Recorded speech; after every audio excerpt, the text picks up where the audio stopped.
આઝાદી પછી તરત જ આ સંસ્થાની સ્થાપના કરેલી હોય.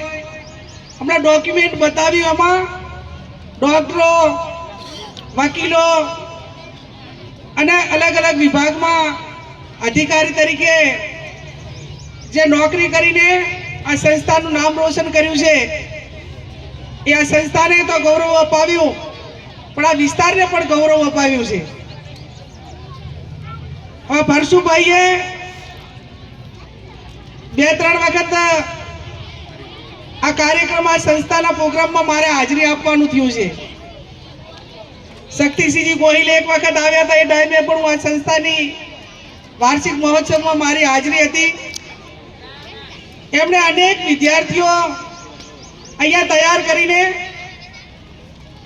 આ વિસ્તારમાં એક શિક્ષણની જ્યોત એમણે જલાવી છે.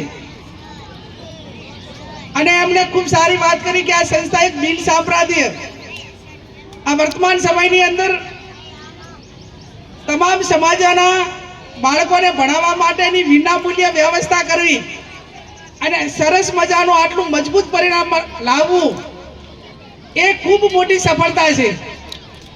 એનું કારણ કે પ્રાઇવેટીકરણ સામે ટકી રહેવું અને ગરીબને મધ્યમ વર્ગના બાળકોને ક્વોલિટી વાળું શિક્ષણ આપવું, એ દાતાઓ થકી અને આ સંસ્થાએ એક ઉમદા ઉદાહરણ પૂરું પાડવા માટેનો પ્રયત્ન કર્યો છે. વર્તમાન સમયમાં ઊંચી ફીઓ વ્યવસ્થાઓ હોય, પણ એની અંદર ક્વોલિટી વાળું શિક્ષણ ના હોય અને એક ગરીબને મધ્યમ વર્ગ આજે ગાંધીનગર, અમદાવાદ કે કોઈ ઊંચી ફી વાળી સંસ્થામાં બાળકોને ભણાવી શકે નહીં.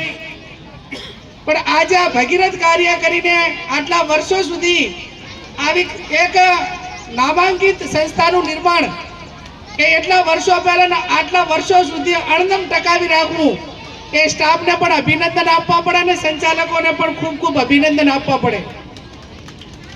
અહીંયા વિદ્યાર્થીઓના સન્માન થયા અને આવનાર સમયમાં પણ એક ભાવિ પેઢીનું નિર્માણ આ સંસ્થા થકી થવાનું છે.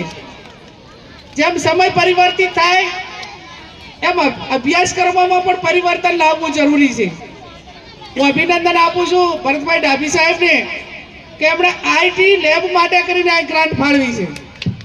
ને વર્તમાન સમયની અંદર જરૂર કોની છે? સ્કિલની. આજે આખી ટેકનોલોજી તરફ આખો દેશ, વિશ્વ જઈ રહ્યું છે. એક સમય હતો પીટીસી હોય, બીએડ હોય, ડોક્ટરની લાઈન હોય, એ સૌથી મોટી ડિમાન્ડ હતી. પણ અત્યારે ઇલેક્ટ્રિક એન્જિનિયર, સિવિલ એન્જિનિયર એટલે ટેકનોલોજીને લગતા જે કોર્સો છે, એની તમામ પ્રાઇવેટ કંપનીઓ હોય કે ગવર્મેન્ટ હોય, તો એમાં વિદ્યાર્થીઓનું ઉજ્જવળ ભવિષ્ય છે. હમણાં એક પાયલોટનું પણ આ સ્વાગત થયું, વૈજ્ઞાનિક અહીંયા હાજર, ડોક્ટરો મોટી સંખ્યામાં હાજર, વકીલો હાજર. આ કોઈ એક દિવસે નથી થતું. આટલા વર્ષો સુધીની સંસ્થાના સંચાલકોની, દાતાઓની એમની મહેનત, મજૂરી, તપસ્યા, એ આજે આ વટવૃક્ષ બનાવીને આપણી સમક્ષ મૂક્યું છે. ત્યારે હું પરશુભાઈને ખૂબ અભિનંદન આપું છું. એમણે સંસ્કાર સાથેનું શિક્ષણ આપ્યું છે. સાહસિક એટલા બધા છે કે એમણે અન્યાય સામે કાયમી લડવા માટે કોઈ પણ ભોગે એ અન્યાય સામે લડી લેવા માટેનો એમનો સ્વભાવ રહ્યો છે. અને અન્યાય સામે લડવાનો સ્વભાવ છે, ત્યારે એ પારદર્શક રીતે આ વહીવટ આપવામાં, આ વિસ્તારની અંદર આ સ્કિલ તૈયાર કરવામાં એમનો ખૂબ એક ભગીરથ પ્રયત્ન રહ્યો છે. આવનાર સમયની અંદર આ બધા જે સ્ટેજ ઉપર બેઠા હોય કે આ બાજુ ભૂતપૂર્વ વિદ્યાર્થી બેઠા હોય, એમને તમામે એ સરકારી સ્કૂલોની અંદર, આ સંસ્થાની અંદર કે બીજી સરકારી સંસ્થાઓની અંદર ને પ્રાઇમરી સ્કૂલથી કરીને એમને શિક્ષણ મેળવ્યું છે. ત્યારે આપણી જવાબદારી આ બધાની, જે પ્રાઇવેટ સંસ્થાઓને પ્રોત્સાહન આપવાને બદલે ગરીબના દીકરા દીકરીઓ ભણી શકે, મધ્યમ વર્ગ ભણી શકે, તો આપણે ગવર્મેન્ટનું શિક્ષણ આપણે વિના મૂલ્યે એને કઈ રીતે મજબૂતીકરણ કરી શકીએ, એ વર્તમાન સમયની અંદર આ સ્ટેજ ઉપર બેઠેલા તમામની અમારા બધાની જવાબદારી થાય છે. અને એ જવાબદારીના ભાગરૂપે હું ભરતભાઈને ને એમને અભિનંદન આપું કે જેમણે જેમણે સંસ્થાઓ માટે કામ કર્યું એમની પાસે એમના પિતાશ્રીથી કરીને આજ સુધી 9 કે 10 સંસ્થાઓ છે. કેટલી સાહેબ છે? 14 સંસ્થાઓ છે. પહેલાથી કરીને કોલેજથી કરીને તમામ શિક્ષણ એ વિના મૂલ્યે 14 સંસ્થાઓ એટલે નાની વાત ના કહેવાય. મેં કીધું આ વારંવાર જીતે છે કેમ આજ સુધી હારતા કેમ નહીં? એનું કારણ એ જ છે કે સંસ્થાઓના થકી નીચે મૂળ મજબૂત છે. આજે ઓલા હરીસિંહ ચાવડા હોય, આ માલજી કાકા હોય, એ શંકરજી વાખાજી ને અત્યારે ભરતભાઈ, કે એમને માત્ર રાજકારણ નથી કર્યું, એમણે સત્તા સ્થાને જ બેસી રહેવું એવું નથી વિચાર્યું. એક મજબૂત પેઢીના નિર્માણ માટે એમણે ખૂબ મોટું યોગદાન આપ્યું છે અને એટલા માટે એમને ગામડે ગામડે મૂળ એમના ઊંડા છે.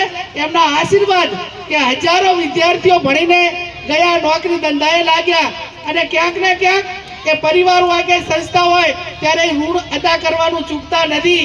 એ વાસ્તવિકતા આપણે અનેક વખત કોઈ પણ ક્ષેત્રની અંદર આપણે એને નજરની સામે જોઈએ છીએ. ત્યારે વિશેષ ટાઈમ ના લેતા, આમ તો આજે રવિવાર એટલે ઘણા કાર્યક્રમો ફરસુભાઈ હતા. મને ખબર હોત તો 2 કલાક લેટ આવત ને પૂરો આભાર વિધિ બે હોત, પણ બીજી પછી તારીખો આપેલી એની શરૂઆત હજી હવે કરવાની છે. હજી અહીં આટલો ટાઈમ થયો છે, બાકીના કાર્યક્રમો પહોંચતા કેટલો ટાઈમ લાગશે અને ત્યાં અમારા માટે કેવા શબ્દો કદાચ મોઢે નહીં કે પણ કેવા શબ્દો વપરાશે એ તમારા ફાળે આજના દિવસે થશે. એટલે વિશેષ ટાઈમ ના લેતા હું આ સંસ્થાને શુભેચ્છાઓ પાઠવું છું. ઉત્તરોત્તર પ્રગતિ કરે અને આવનાર સમયની અંદર જેમ ભૂતકાળના વિદ્યાર્થીઓએ આ સંસ્થાનું નામ રોશન કર્યું એમ આવનાર સમયની અંદર જે વિદ્યાર્થીઓ ભણી જાય અનેક ક્ષેત્રમાં પ્રગતિ કરીને આ સંસ્થાનું નામ રોશન કરે, મા બાપના સપના પૂરા કરે અને આ ગવર્મેન્ટ એક વિના મૂલ્ય ભણાવવાની જે સંસ્થા છે એને આગળ વધારવાના બધા પ્રયત્નો આપણે સાથે મળીને કરીએ. એ શબ્દ સાથે આપ સૌનો ખૂબ ખૂબ હૃદયપૂર્વક આભાર.